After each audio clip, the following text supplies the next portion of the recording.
bulok na motor. Ito pa ang nanalo sa isang motor show dito lamang sa Santa Rosa, Laguna. Grabe, dalawa pa yung award na nakuha ng bulok na motor na to. Mga kaibigan, totoo ba yan na talagang bulok yung motor na to?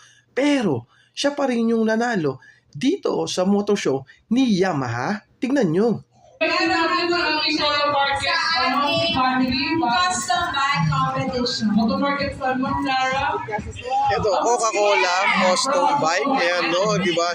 Nanalo to sa lower CC na motor show. Ayan, no. Ang angas naman ng Coca-Cola na yan. Maraming salamat, syempre sa Yamaha, tsaka syempre sa Motomarket. Ayan, no. Maganda naman.